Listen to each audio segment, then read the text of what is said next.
Years ago, I became friends with a man who was in his 70s. We actually met because I managed an internet cafe. Back then, not everyone had internet at home. People came to use the computers, send emails, doing the printing jobs, photocopy, and we also offered basic computer classes. He first came because he wanted to connect with his children who were living in the capital because I was working in a small town, and so he had his children who lived in the main, like the capital of my country back home, and he had also some children at home, so he would come to talk to with his kids via emails or send letters and stuff like that. Okay, and as time goes on, he enrolled in one of my classes. Somewhere between those classes and our conversations, we became really good friends. Over the years, I will visit him,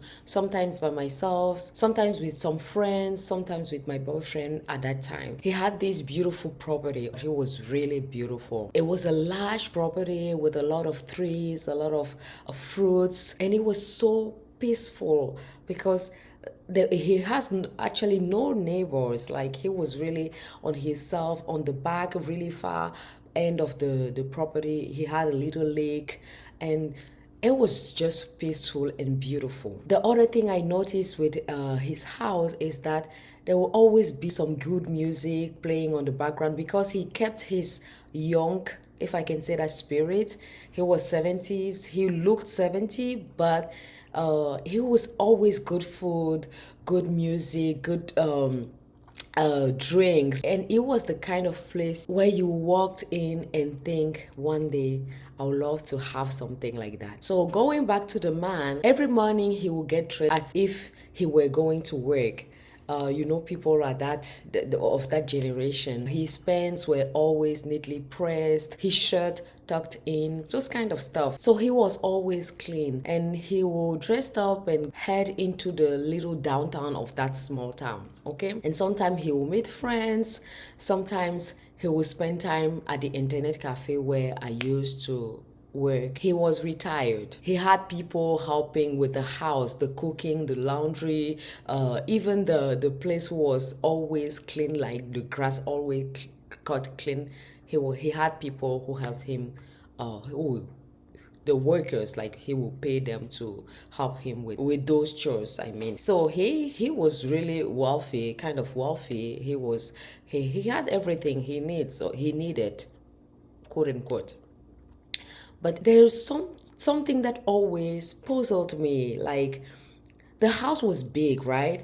He has built it. You can see that he has built it for his family. But attached to that house, he built a small apartment on the side of the house. It was a one bedroom, a small living room, like kind of an open concept, and then the washroom. And on the living room, he will have all his drink, like a really a shelves filled with drinks, and it was really beautiful. It was cute.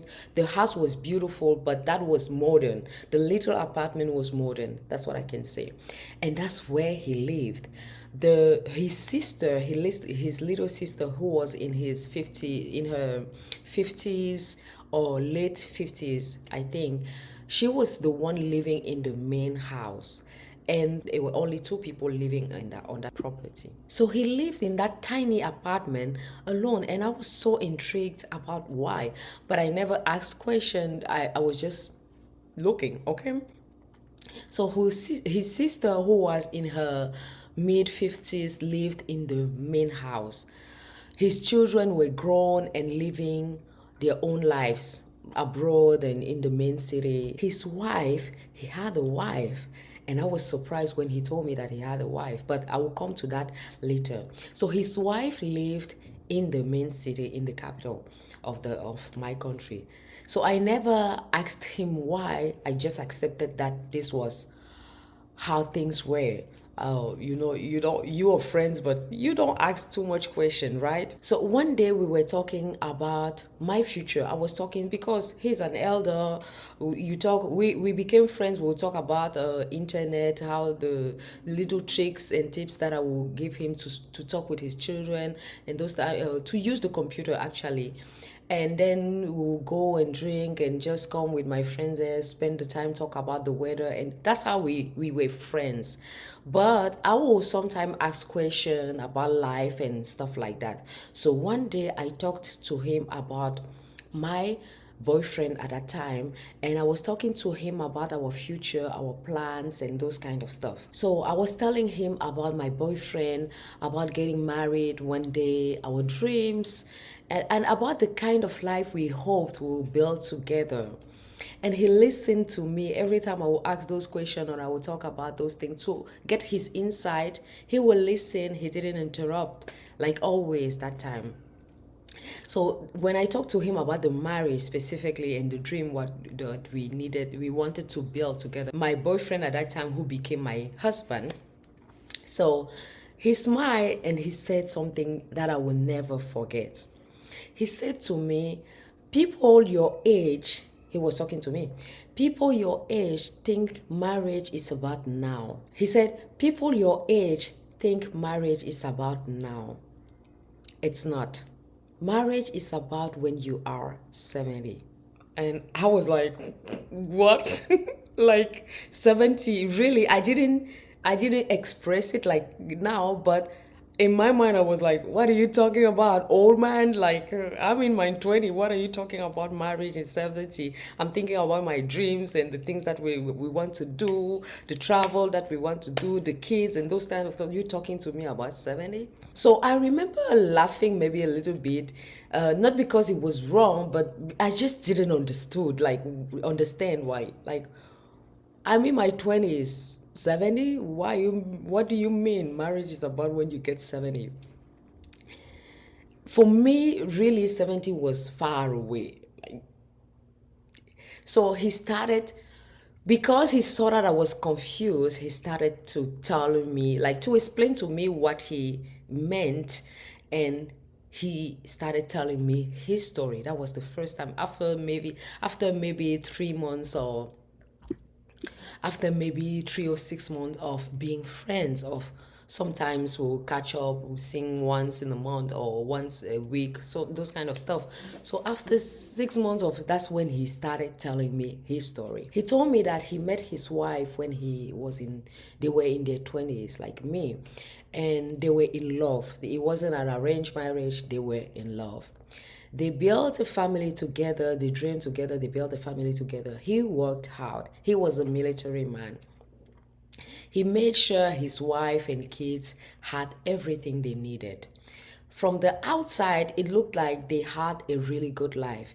They had a house. From what I can see on the outside, they had a house on that small town which was their village. But that's where I was working. You can imagine. So it was they had that house, that beautiful piece of land. They had a house, a beautiful house in the main city. I visited that one um, once. It was like the village was really quiet and peaceful, and not old, but it was peaceful and quiet.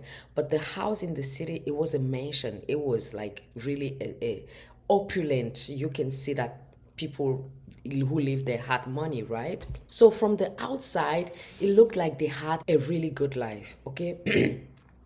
But somewhere along the way, this is him telling him his story.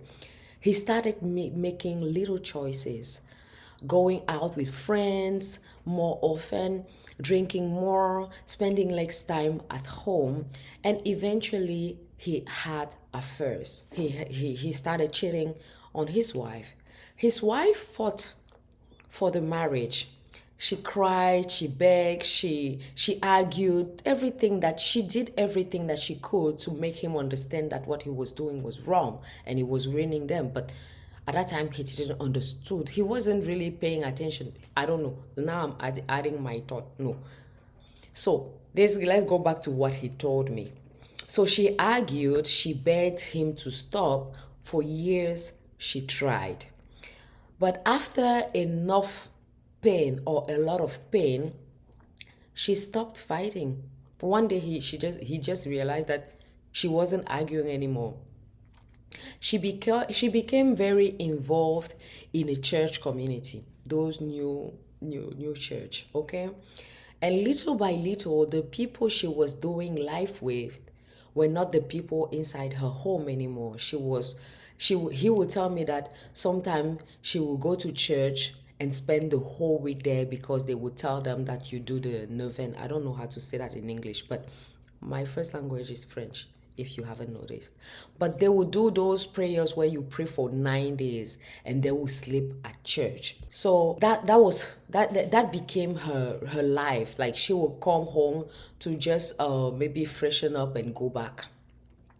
But she would spend her whole time there. Years passed. Eventually, he stopped the affairs. He realized everything he had damaged and he wanted to fix it. And now he was in his 50s, 60s, like that. He wanted to reconnect with his wife, but by then, they have lived apart emotionally for so long that he became normal. They were still married. They are still married today, but they don't really share a life. At that time, when it was 10 years or more than 10 years ago, they were living, he was living in his, he was mainly living in the village and she was living in the main city. And even when he would go to the main city or she would come, they would sleep in separate bedrooms. And you can see at that time, I remember he was telling me only they had like 5 kids. Only the last one was still living at home with her own child. She was an adult. She was actually older than me, and she had a child. So the house were empty. Those houses were empty. They were only living there like strangers. He would cook for himself. He would do, when he was in the village, his sister would be the one cooking for him, or the workers, the people he paid to do that.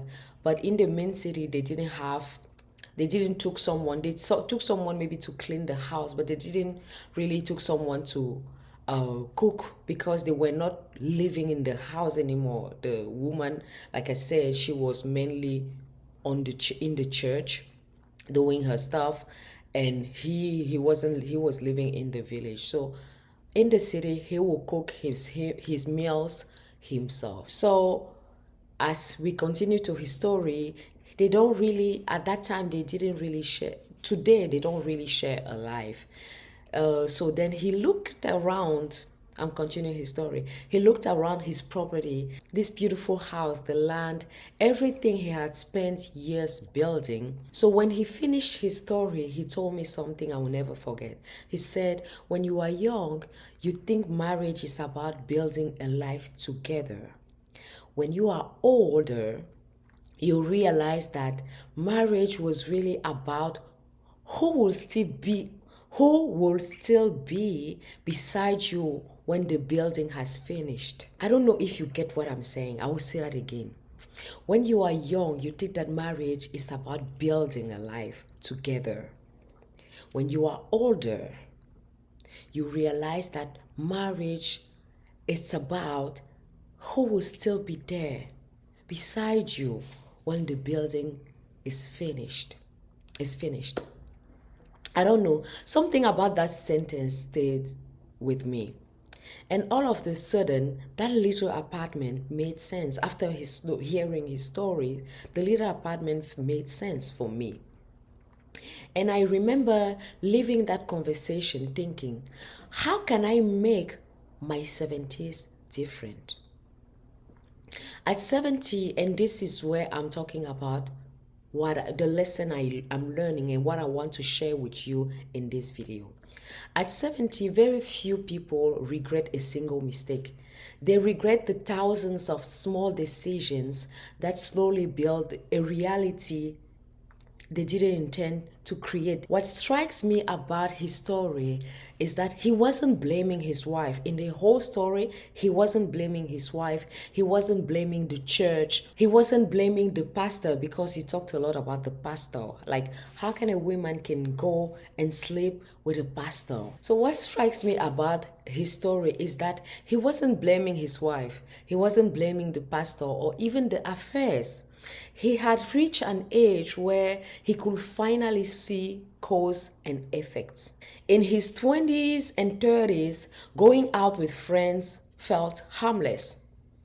The woman telling you, why are you going? Why we don't not doing this together? Like, in his 40s, maybe the marriage was already strained. In his 50s, emotional distance became normal. In his 70s, he was living with the consequences. The loneliness he felt at 70, it wasn't created at 70. It was created 40 years earlier. At first, neither of them had awareness. He wasn't aware that every affair was a break in a future wall between him and his wife. She wasn't aware, because we can't not talk about the wife. She wasn't aware that her hurt was pushing her toward people who will eventually become more influential than her husband. Most people think that they are making decisions for today. They are actually making decisions for their future selves. All of us, we think that we are making decision for today, but we are making decision for our future selves. The 70-year-old man was simply seeing the full picture for the first time. Okay? Another point worth to mention is that he forgot who he was. He stopped being a husband and started being a man seeking temporary validation, because he told me that he wanted to please with his friend. He didn't want to let his friend, he was a new military man, his friends were doing stuff, and he didn't want to be the husband, the serious man. He wanted to go along with his friends, with his new friend at his new job. Okay, so he started doing the things that he was doing. He forgot that he was a husband first. His desires became stronger than his values. His desires became stronger than his values when the affair started. Because you can see at the 70, or when he talks about in his 50s, he regretted what he did. Okay, that means he had those values along from the beginning, but he forgotten about them, or he shut them down. But there is another side. His wife may also have forgotten who she was. Not because she went to church. Church wasn't the problem. The question is whether she remained connected to her own wisdom or gave it away to other people. You know, when you go to gurus and people like that, when we are hurt, we often hand our identity to someone who promised certainty or a clear path. They will tell you that God is your savior and all the things that the gurus usually say, and you put yourself into God and you forget yourself into that God. When we are hurt, we often hand our identity to someone who promises certainty. It can be a friend, it can be a guru, it can be a pastor or a relationship coach. Anyone who says, don't think, I will tell you what to do. And they don't say it like that, but we give our hope, because we are hopeless, we are lost, we are a little bit of someone where we can hang on.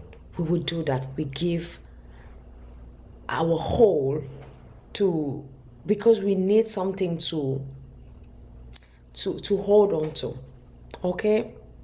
So I'm wondering if she has forgotten who she was. Neither of them created consciously. When you can see when you hear the whole story, they reacted. He reacted to temptation. She reacted to pain. She reacted to pain. Years of reactions eventually became their reality. I always say we create consciously or unconsciously. Okay?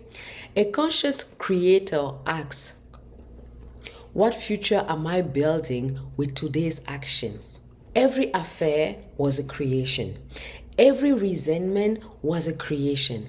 Every conversation I avoided was a creation. Every apology not made was a creation. Every boundary not established was creation. We are always creating, whether consciously or unconsciously. This story is almost entirely about the monkey mind. The monkey says, I deserve it. I work so hard. I'm a man already. It's just one time. Nobody will know. I will fix it later. I need to escape. I need to feel better right now. That's the monkey mind talking. The monkey only sees today. Wisdom sees decades. At 70, he was looking at a bill for desires he had purchased in his 30s. Let me say that again. At 70, he was looking at the bill for desires he had purchased in his 30s. You know, sometimes we buy things on credit, right? He bought his loneliness at 30s on credit. Now it was time to pay for it. The monkey enjoys the purchase because it feels good at the moment. When you have the credit card, you know how it feels. You have this thing that you want to buy. You don't think that you don't have the money. You can't afford it. But you still go because the credit card is there, right? You go and pay for it. And the monkey enjoys the purchase. The future self pays the invoice. Okay? At 70, he wasn't looking for more money. He wasn't looking for another house. He wasn't looking for traveling because he has traveled the world, as he told me during our conversations. He had traveled. He had discovered. He has lived. He wasn't looking for another house. He wasn't looking for another car. He wanted what money couldn't buy anymore. Companionship, shared memories, trust. Someone who knew him, someone who has seen the entire movie, someone who could sit beside him and remember. Because it's easy for him at 70 to find a little girl or a woman and they will have things. But what do you build at 70? That is what he discovered marriage was really for. Not the wedding, not the children.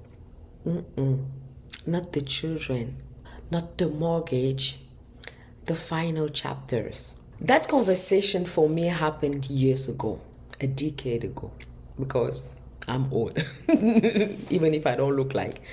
But it stayed with me. And then something interesting in my life started happening. It was maybe it was the first old person that I became friend with. Yeah. But I kept meeting people in the 70s, in the 80s, and I would become friend with them. Okay?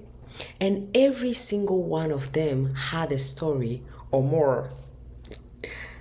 Not advice, a story.